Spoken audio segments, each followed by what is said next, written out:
எதற்கும் பதில் சொல்லாத விஜய் சட்டு என எழுந்து பதிலளித்த ஆதவர்ஜுனா. அவையில் கவனித்தீர்களா?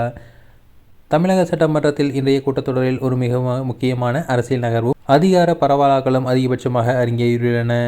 மேகதாது அணை விவகாரம், தமிழ் தாய் வாழ்த்து மற்றும் தேசிய கீத சர்ச்சை என அவையில் இன்று கிளம்பிய அனைத்து பிரதான கேள்விகளுக்கும் முதலமைச்சர் ஜோசப் விஜய் நேரடியாக பதிலளிக்காமல் ஒட்டுமொத்த பொறுப்பையும் அமைச்சர் ஆதவர்ஜுனா முன்னின்று கையாண்ட விதம் அரசியல் விமர்சகர்கள் கவனத்தை ஈர்த்தியுள்ளது.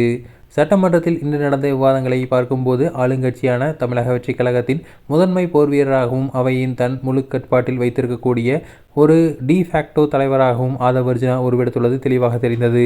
பொதுவாக சட்டமன்றத்தில் ஒரு புதிய அரசு அமையும் போது எதிர்க்கட்சியான திமுக மற்றும் மூத்த அரசியல் தலைவர்கள் புதிய முதலமைச்சரை நோக்கி நேரடியாக கணைகளை தொடுப்பதை வழக்கம். இன்றும் அதுவே நடந்தது. மேகதாது அணை விவகாரத்தில் டெல்டா விவசாயிகளின் வாழ்வாதாரம் குறித்தும், தமிழ்நாடு அடையாளம் மற்றும் இறையாண்மை சார்ந்த தமிழ்தாய் வாழ்த்து விவகாரம் குறித்தும் எதிர்க்கட்சி தலைவர் உதயநிதி ஸ்டாலின் மற்றும் கம்யூனிஸ்ட் உறுப்பினர்கள் அடுக்கடுக்கான கேள்விகளை முன்வைத்தனர். ஆனால் அந்த அத்தனை கேள்விகளையும் முதலமைச்சர் விஜய் எழுந்து பதிலளிப்பார் என்று எதிர்பார்க்கப்பட்ட சூழலில் அவருக்கு ஒரு பலத்த அரணாக முன்வந்து நின்றார் அமைச்சர் ஆதவர்ஜுனா. மேகதாது விவகாரத்தில் கம்யூனிஸ்ட் உறுப்பினர்கள் எழுப்பிய தொழில்நுட்ப மற்றும் அரசியல் கேள்விகளுக்கு மிக துல்லியமாக தரவுகளுடன் ஒற்றையாளாக நின்று பதிலளித்தார் ஆதவர்ஜுனா. மேலும் உதயநிதி ஸ்டாலின் தமிழ் தாய் வாழ்த்தை ஏன் இருமுறை பாடக்கூடாது என சபாநாயகருடன் தர்க்கம் செய்த நிகழ்வாக இருக்கட்டும், அனைத்திலும் அமைச்சர் ஆதவர்ஜுனாவின் தலையீடு மிக ஆக்ரோஷமாகவும் அதிகார தோணியிடம் இருந்தது.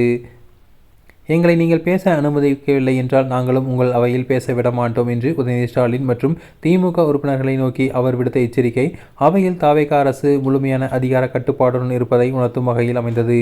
சட்டமன்றத்தின் விவாத பாதையும் தன் விருப்பப்படி திருப்பும் ஆற்றல் தனக்கு இருக்கிறது என்பதை ஆதவர்ஜுனா இன்று நிரூபித்து காட்டியுள்ளார்.